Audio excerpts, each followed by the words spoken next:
Ek moet net eers vir julle sê, ek verjaar môre, dan is ek 1 jaar oud. Regtig. 14 Augustus laas jaar was ek in daai motorongeluk. En ek moet vir julle sê, ek kry sulke koue rillings en dan ook 'n gees van ongelooflike dankbaarheid dat ek die voorreg het om nog te lewe en vanaand hier te kan wees. Gee my 'n handeklap of voel ek of ek verjaar.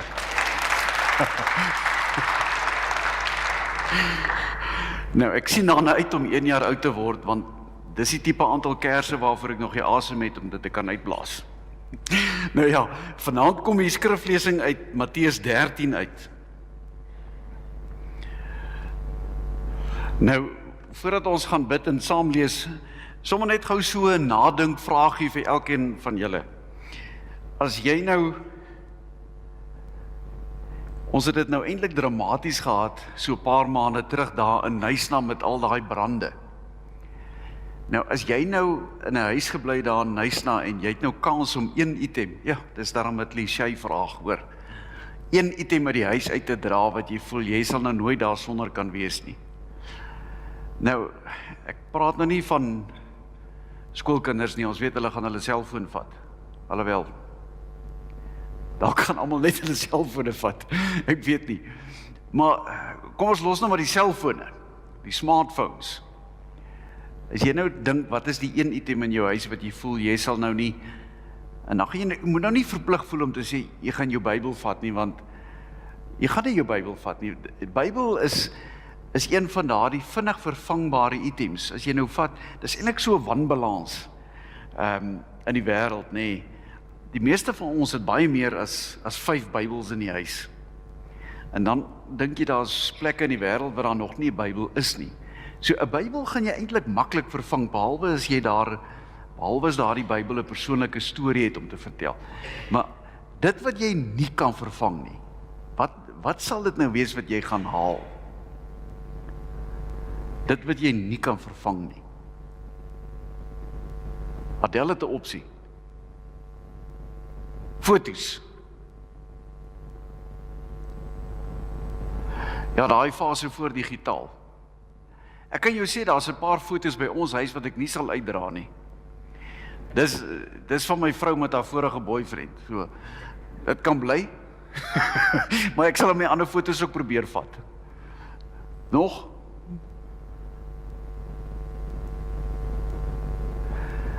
Julle het klaar julle hare ingepak, so dan moet iets anders wees. Wat is daar wat 'n ou nog sal vat? Ek kan dink foto's is regtig nie vervangbaar nie, nê. Dit jou harde skyf. Ja, daai harde skyf. Eintlik moet 'n mens dit glad nie by jou huis bære en jy moet dit op 'n ander veilige plek bære soos FNB, sodat hulle daar kan inbreek en dit steel by hulle kluise, nê. Daar's 'n hele paar sulke goed wat 'n ou kan opnoem. Nou, wat is daar nou regtig nog? Foto's in 'n harde skyf? Lewensboekie. Is dit nou 'n ID? 'n ID. Deesdae is dit nou 'n lyk amper soos 'n kredietkaart. Nou goed, sê nou maar, die balje kom daar by jou opgedaag. Want een of ander skuldinvorderaar het hom gestuur. En jy sê vir my, kom maar, hy kan of alles opskrywe behalwe een item, of hy kan een item vat wat genoeg is om al die skuld te betaal, dan kan hy die ander goed los. Het jy so 'n item wat jy, as daai balje dit na 'n veiling toe vat, dan gaan daai ding al jou skuld betaal. Wie het so 'n ding in die huis? Ek kom later vanaand kuier.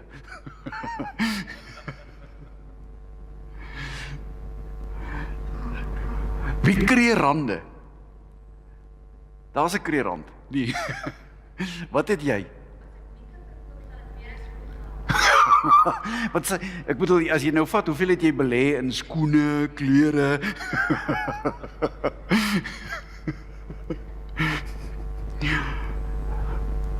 Daar's by my ook 'n tiener wat ek sal verkoop. Maar dan gaan ek sê, dis voetstoots, daar's nie waarborg nie. As nie terugbring transaksie nie. Wat nog? Wat is 'n souvenir? Vrybriefies.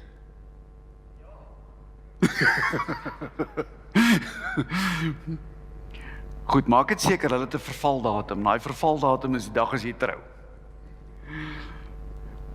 Wat 'n souvenir sal 'n mens nog wil hou?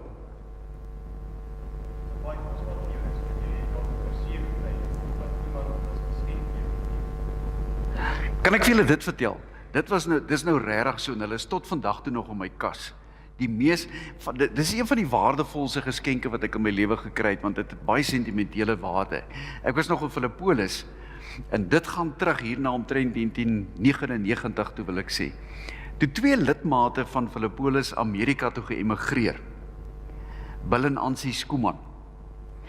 En Bill en Ansie Skuman het betrokke gebly by die gemeente. En ek het eendag voor hulle vertrek het so grappie gemaak oor Caterpillar skoene. Kyk, dit sal hom nou fantasties wees om dit uit Amerika uit te kry. En op 'n dag bel Ansie my uit Amerika uit en sy sê vir my, ek moet my nommers vir haar deurstuur, my skoengrootte. Maar nou is die moeilikheid, Amerika werk nie met ons nommer 1's, 2's en 3's nie, hulle werk op 'n ander nommerstelsel. En uiteindelik kon ons nie 'n middeweg vind om te sien, maar watter skoengrootte gaan regtig werk nie. Toe het ek my voete afgeteken op 'n papier, toe faks ek dit vir haar deur. Dit was in die dae wat e-mail nog nie gewerk het nie. En op 'n dag toe stuur hulle vir my regte Caterpillar skoene, boots, uit Amerika uit.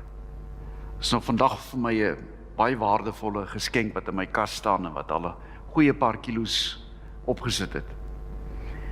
Maar wat ek nooit sal vergeet nie is toe ek hulle oopmaak en binne-in staan Made in China. Dit maak tot vandag toe nie vir my sin nie.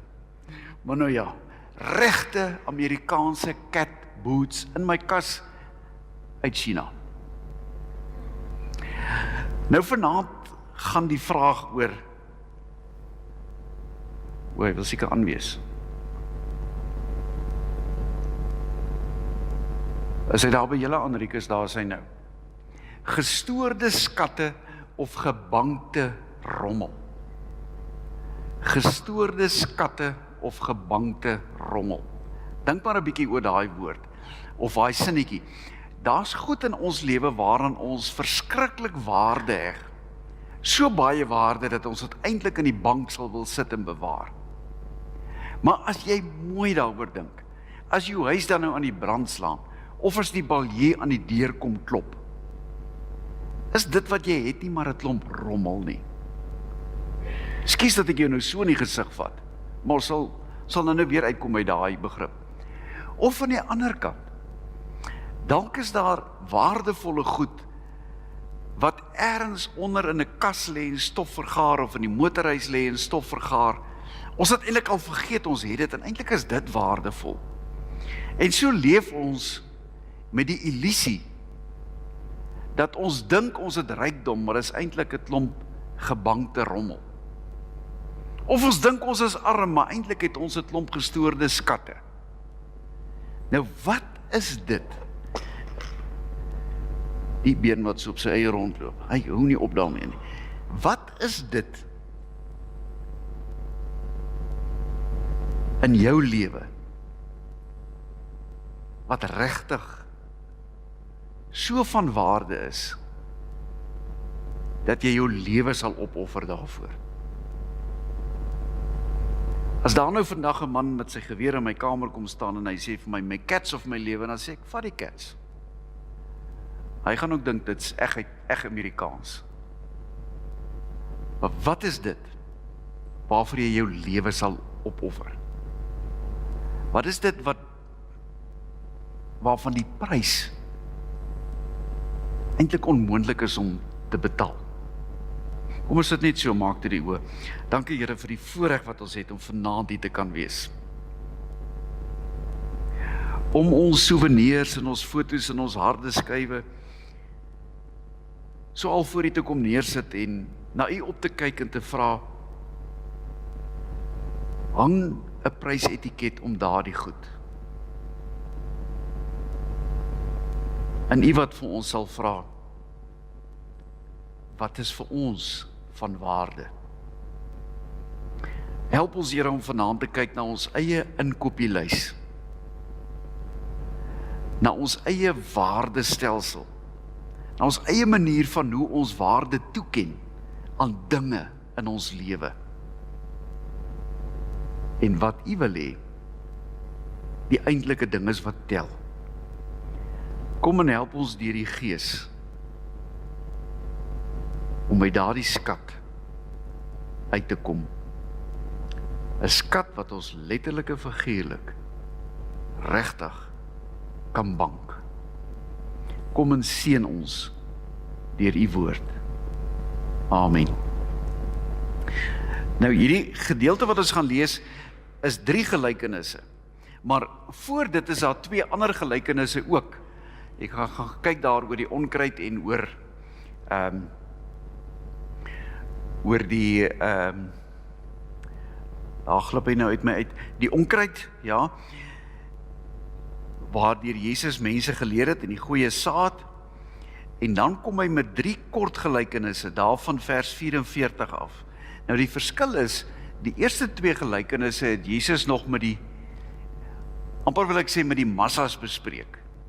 Maar hierdie laaste 3 is half 'n geslote vergadering. Die deure is toegemaak, Jesus praat met sy disippels. En dan vertel hy vir hulle hierdie 3 stories. Met die koninkryk van die hemel gaan dit soos met 'n skat wat in 'n saailand onder die grond lê. Wanneer iemand dit kry, maak hy dit weer toe. En omdat hy baie in sy skik is, gaan verkoop hy alles wat hy het. En hy koop daardie land.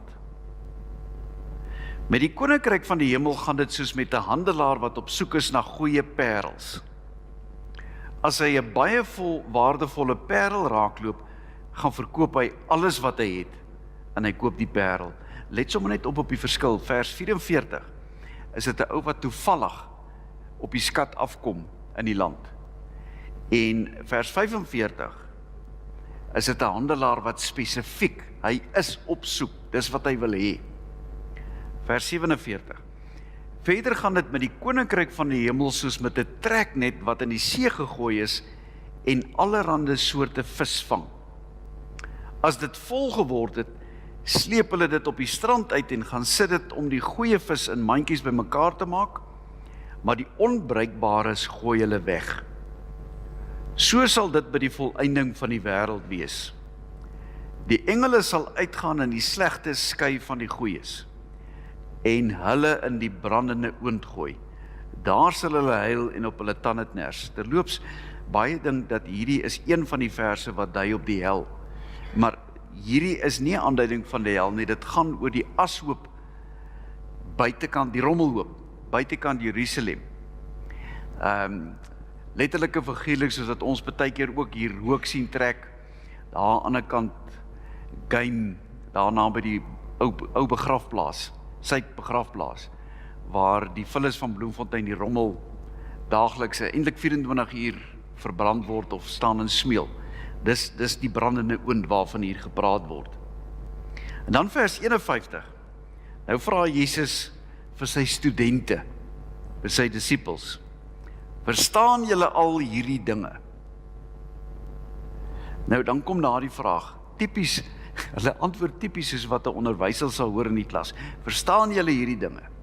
As jy op daai stadium sê nee, dan gaan jy alweer dieselfde materiaal van vooraf oor moet luister. En jy wil nie weer dieselfde lesing hê nie, jy's nou of lus om pouse te gaan hou, of het die meneer of die juffrou moet aangaan na 'n ander onderwerp toe. Dan sê jy maar, verstaan julle al hierdie dinge? Ja meneer. So, ja, antwoord hulle hom. Eintlik het hulle hom nie verstaan nie, maar ons sal weer terugkom daarop. Hy sê toe vir hulle, so is elke skrifgeleerde wat 'n leerling word in die koninkryk van die hemel. Soos 'n huiseienaar wat uit sy voorraad nuwe en ou dinge tevoorskyn bring. Nou hierdie is nogal 'n belangrike begrip vir vanaand. Wat uit sy voorraad nuwe en ou dinge tevoorskyn bring. Dis daardie gestoorde skatte of gebankte rommel. waarvan ons eintlik praat. Nou, nee, lyk my julle moet hom nou van agteraf aanskuif, hierdie een wil nie, daar is hy. Nou, mense praat op verskillende maniere oor die goed wat hulle versamel en bymekaar maak. Party sê, nee, ons is nie mense wat net opgaar nie, ons versamel. Maar dan as jy mooi na daardie foto kyk, dan lyk dit nie juist na 'n versameling nie. Of party sal vir jou sê, nee, maar ons is besig met navorsing. Of party sal vir jou sê, ons is besig om te spaar. Dan lyk dit nie of dit iets is wat rente kan trek nie, maar dit trek baie wurms en muise en rotte en sulke goed. So, hoe jy ook al daarna kyk, jy kan jouself 'n navorser of 'n versamelaar of 'n spaarder noem, ek weet, uiteindelik lyk dit na 'n groot gemors. Nou sê die slim mense wat 'n paar sommetjies gemaak het, dat in die gemiddelde huis, dis nou jou middelklas of hoër, wie ook al tyd gehad het om hierdie oefening te gaan doen, tel daar deesdae 'n gemiddeld van 300.000 items. Ongelooflik om te glo, maar dis letterlik en figuurlik so. En dan interessant, as jy, hou hom nog by daai vorige ene. Julle maak nou my preek vanaand klaar, julle is nou vinniger as ek. As jy deur die ou woonbuurte van Bloemfontein ry, dan gaan jy sien nie almal van hierdie ouer woonbuurte het dubbel motorhuise nie. Baie van hulle het enkel motorhuise. Hoekom? Dit gaan terug na die 50er jare, toe daar een broodwinner en een tuiste skepper was in 'n huishouding, en een voertuig oorgenoeg. Ma het vir pa gaan aflaai by die werk, en dan die kinders skool toe gevat en teruggebring huis toe. En toe kom die volgende generasie woonbuurte toe, waar pa en ma werk, en dubbel motorhuise is 'n standaard. En vanaand is al twee motors ingetrek. Nou is motorhuise nie meer vir motors nie. Dis nou vir versamelaars, navorsers en spaarders se benutting.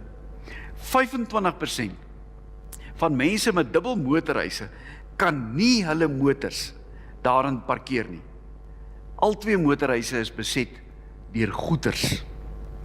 32% kan een van die motorhuise gebruik om 'n motor in te parkeer. En dan moet jy jou deur versigtig oopmaak of die grassnyer val binne in jou kar. Ironies, ons noem dit nog steeds 'n motorhuis. Motorhuis onder motors. Britse navorsers het bevind dat 10-jarige kinders nagenoeg 238 verskillende tipe speelgoed in hulle kamer het. En daarvan speel hulle net met 12. Die gemiddelde vrou in die westerse wêreld het 30 uitrustings. Met ander woorde, in Februarie het hulle te veel en in Julie het hulle te min. By elke dag van die maand. In die 1930s het die gemiddelde vrou net 9 uitrustings gehad. Ons verbruik deesdae 2 keer soveel goed as 50 jaar gelede. En Amerikaners, is altyd hulle spandeer vandag meer op skoene, juweliersware en horlosies, as op naskoolse onderrig.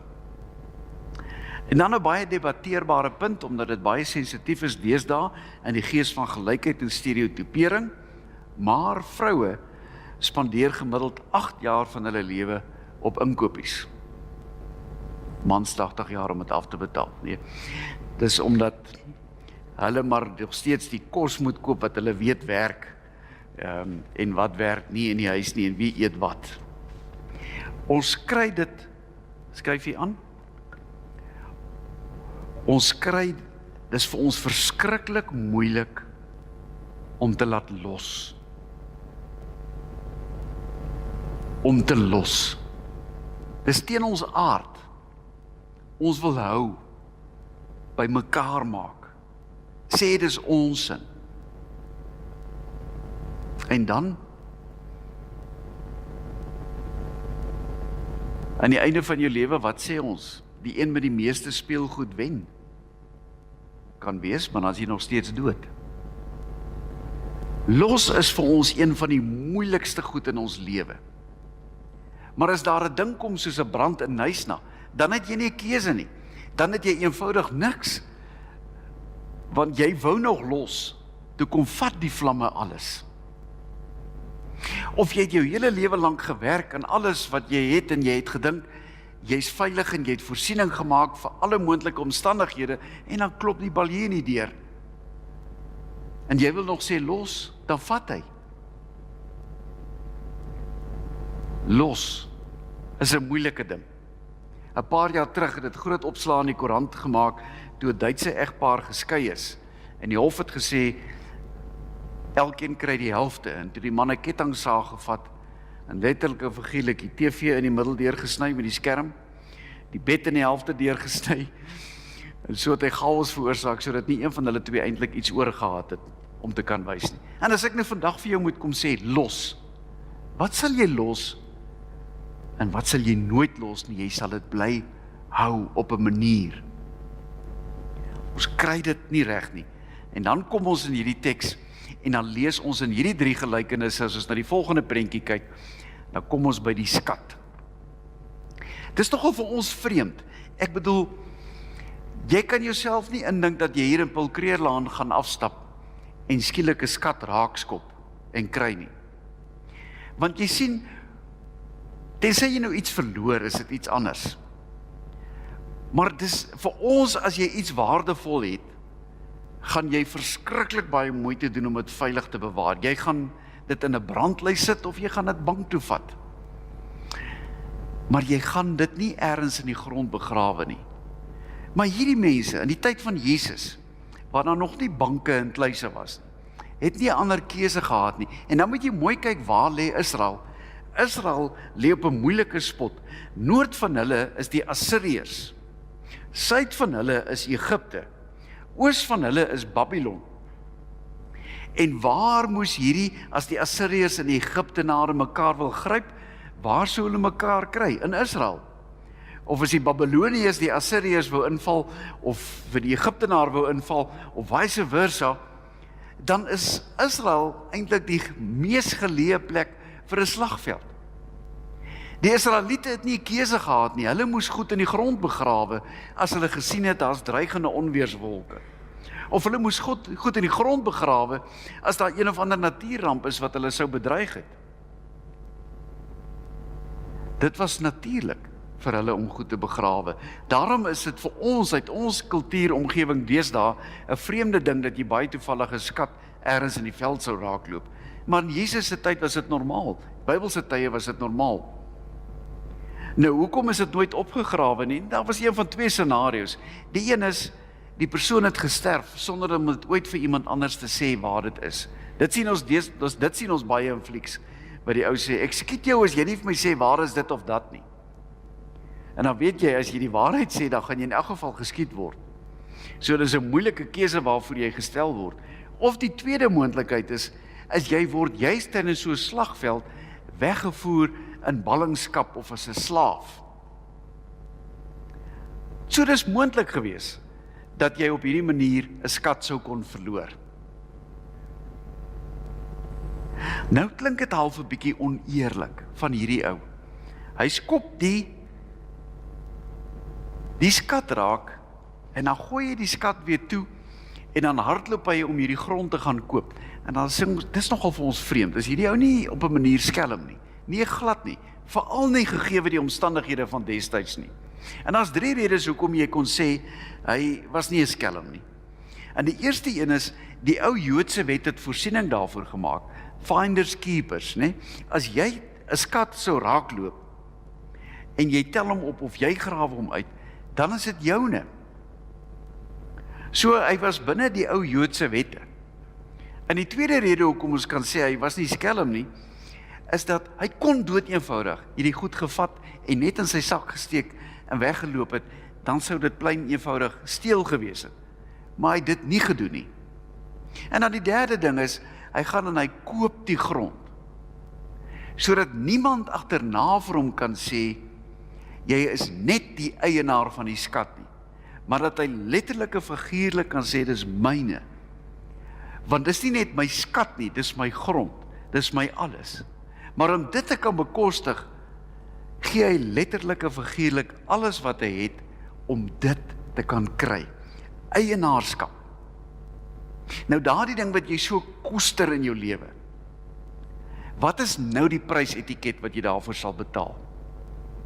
Is dit so dat jy al jou meubels, al jou klere, alles wat in die motorhuis gestoor staan, sal verkoop, sodat jy daardie een item, dalk eendag op daardie balierveiling kan gaan terugkoop, en sê dis joune.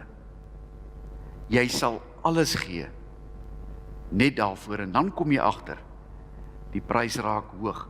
En dan kom ons, as ons na die volgende skyfie kyk, na die volgende gelykenis, en dit gaan oor die tweede een, die handelaar, wat baie spesifiek en pertinent uitgaan, en dan sê hierdie skrif vir ons, kry hy hierdie waardevolle skat, hierdie keer in die vorm van 'n parel. Nou is dit noodwendig so waardevol? Wel, tipies nou weer in die omgewing wat ons lewe, is dit nie meer so 'n waardevolle item nie, want deesdae, hy is nog steeds baie duur. Want deesdae word dit kunsmatig gefabriseer, ja, fabriseer klink of dit nou plastiek is, maar dis ook nie gekweek, hoe sal ek mens sê, mee geboer. Maar destyds was dit so waardevol soos 'n diamant, want daar was baie gevare daarin verbonde, om daardie parel in die hande te kry. So dis letterlik en figuurlik die prys van 'n diamant. En nou kan jy jou voorstel, as jy omtrent 100 diamante, en jy's nou 'n juwelier, en jy het 100 diamante in jou winkel, en elkeen van daardie diamante is ergens tussen 0,1 karat en 1 karat. En dan op 'n dag kom jy af op hierdie een diamant wat 100 karat is. Skielik is dit vir jou niks om daardie 100 klein diamantjies wat jy het, te gaan verkoop om hierdie een diamant. Nou jy gaan nog 'n paar ekstra diamante ook maar moet verkoop. Jou tieners in slawerny verkoop, sodat jy genoeg het om daardie groot 100 karat diamante kan koop. Sien, hierdie man is spesifiek op soek na iets. Tot op daardie oomblik was die mees waardevolste ding in sy winkel, sy 100 klein diamantjies. En skielik, toe hy hierdie 100 karat diamant sien, is daar vir hom niks anders meer waardevol as dit nie.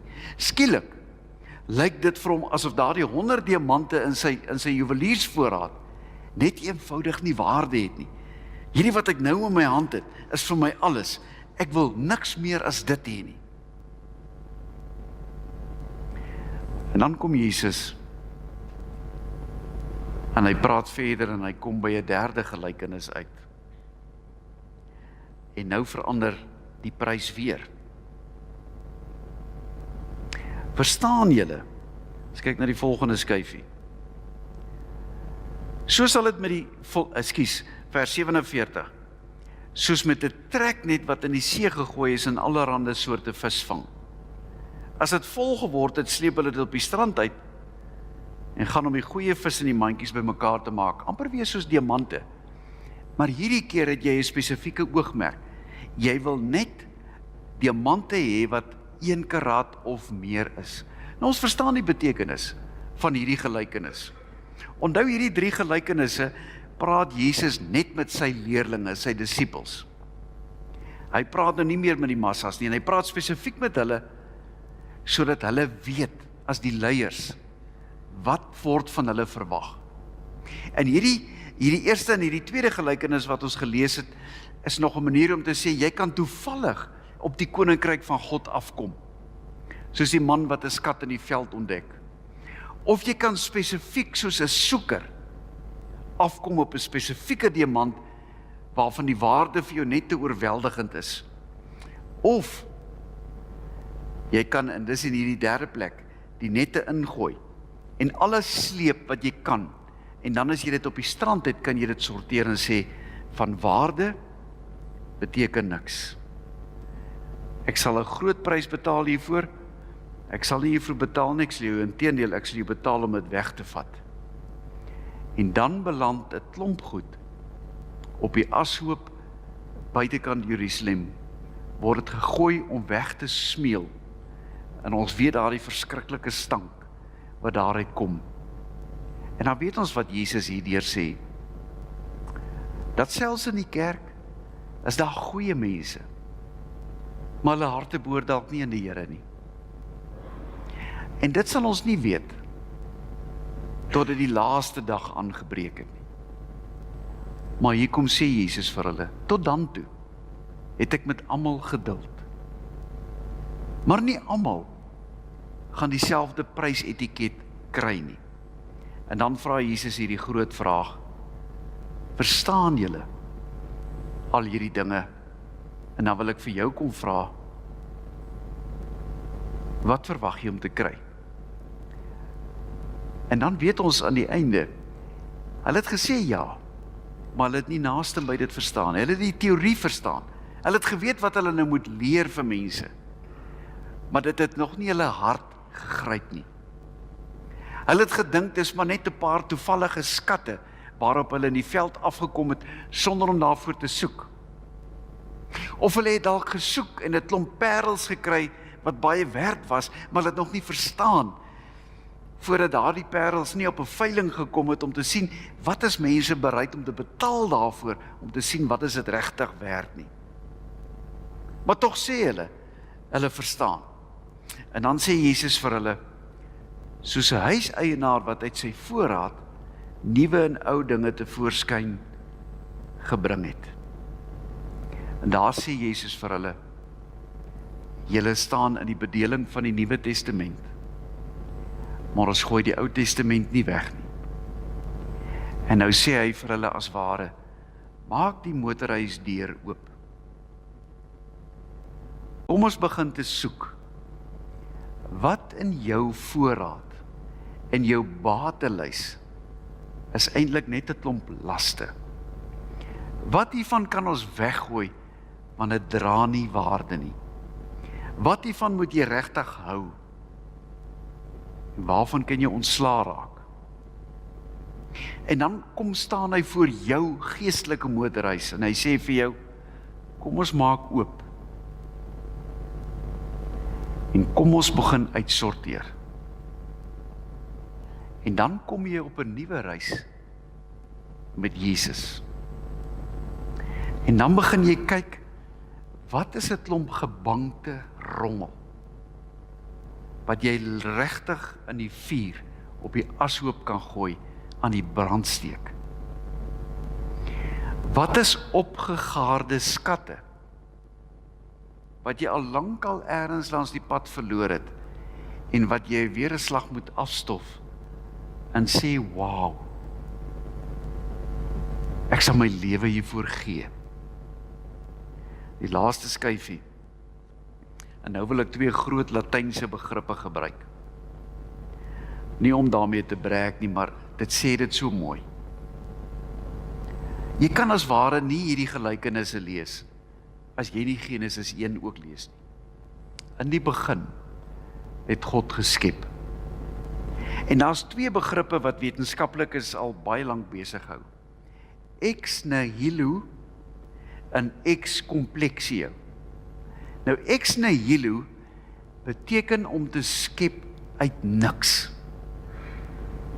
Om te skep uit niks is absoluut 'n goddelike wonderwerk. Want geen mens kan dit doen nie. Ex complexio beteken om te skep uit chaos uit. Ek en jy kan nie ex nihilo nie. Ek en jy kan nie skep uit niks nie. Al wat ons op 'n manier 'n bietjie kan doen, is om te skep uit chaos uit. Nou daarmee moet 'n ou versigtig te werk gaan. Hulle vertel die grappie van die wetenskaplikes wat met God, die Skepper, 'n vergadering gehad het.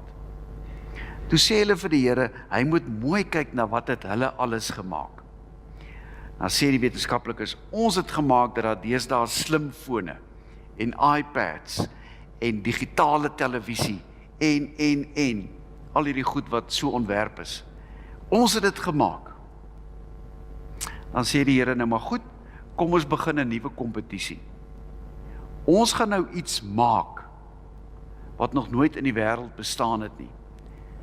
Kry julle bestanddele reg. En nou weet ons, rekenaartegnologie, daai chips wat ons het, wat nou hierdie ding se sogenaamde brein het, is eintlik gekristalliseerde seesand. Dis 'n vorm van seesand wat hulle gebruik om dit te maak. Dan word dit in 'n glas omskep. Ek ken nie al daardie prosedures nie. Jy kan dit op YouTube gaan kyk, is interessant om na te kyk. En dan begin hulle en hulle vat 'n klomp sand. Dan sê die Here vir hulle, nee, wag so bietjie. Julle moet julle eie sand bring. Die sand wat julle nou bring, het ek gemaak. En dan besef die wetenskaplikes, jy kan nie ex nihilo nie. Jy kan nie skep uit niks nie. Dis God. Wat jy 'n bietjie kan doen, is om te skep uit chaos. Daardie oormaat voorraad in jou lewe. Jy kan daar ou rommelpapier vat en 'n jet vou wat jy kan gooi. Jy kan daardie ou rommel van jou vat en een of ander kunswerk optower. Deesdae is dit 'n groot ding in die kunswêreld, dat jy iets maak uit al die gemors wat daar op jou erf lê. Dit kan jy doen. En dan kom Jesus en hy sê, hierdie voorraad nuwe en ou dinge. En dan weet ons Genesis 1, hoe God geskep het uit niks. En hoe God die Vader homself en alles vir ons gegee het in die Ou Testament. En dan kom Jesus uit God uit na ons toe. En hy sterf vir ons. Iets wat ek en jy ook kan regkry. Maar ons kan die volgende stap nie regkry nie. Om op te staan uit die dode. Dis God wat daardie wonder kom doen uit die chaos van alles waarin ons alles gelaat het in die wêreld. En hy skep die lewe uit die dood uit. En hy kom gee dit vir jou en my. En hy vra, het hierdie ding vir jou 'n prys? Wat sal jy alles gee hiervoor? En dan skielik besef jy, niks wat ek en jy kan dra in die lewe, het waarde nie. Al wat tel, is wat hier binne gebeur. Die skepping uit niks uit. Die skepping uit chaos uit. Lewe wat uit dood na vore kan kom. En dan sê Jesus, neem nou die Ou Testament en die Nuwe Testament. En dis al wat jy hoef saam met jou te dra. Al jou gebangte rommel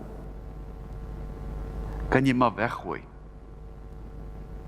Dalk uit al jou gestoorde skatte kan daar iets wees wat jou kan help groei hier binne. Maar uiteindelik sal jy moet ontdek of jy dit toevallig ontdek het omdat iemand jou eendag saamgesleep het kerk toe of na 'n geestelike byeenkoms toe, of omdat jy spesifiek op 'n reis gegaan het om te soek en sê, Here, wat nou? Hoe moet ek maak? Wie is ek? Wat is van waarde, wat is nie van waarde nie? Kom hy dan by jou en sê, daar gaan nuwe en ou dinge tevoorskyn kom. Dit begin nie buite om jou, wat alles in jou motorhuis lê nie. Dit begin nie binne. So nou vra ek vir jou vanaand.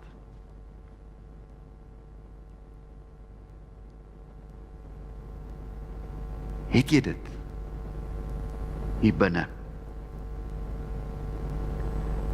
As Jesus dan vir jou vra, verstaan jy? Dan wil ek amper sê, het jy 'n voorsprong bo sy leerlinge, sy disippels. As jy dan sê ja, is dit nie net om aan te gaan na die volgende stukkie leerwerk of om die klas oor te kry nie. Maar ja, omdat jy weet, niks kan dit vernietig nie. Want ek lewe. En God gee dit vir my. Ten spyte van die sonde wat ons doodmaak. Die laste waarin ons dood dra. Ja, Here. ons verstaan. Al leef ons dit nie altyd nie. Sny af, gooi weg, maak los, laat gaan. Die ware lewe is min, en tog is dit oorvloed. Amen. Dankie Here vir lewe, ten spyte van dood. Vir skatte, ten spyte van ashope. Vir vars lig, ten spyte van die besoedeling. Vir U, ten spyte van die kruis. Vir 'n graf wat oop is, sodat ons kan uit, die lewe kan in. Dankie Here dat U meer is as 100 karat. Meer is as die grond wat ons wil koop. Is die skat wat alles oorweldig en aan ons die lewe gee. Help ons Here om ons lewe uit te sorteer, reg te pak, weg te gooi, ashoop te stuur wat nie in ons lewe hoort nie. En lig deur die lewe te kan reis. Want ons het U en U het ons. Amen.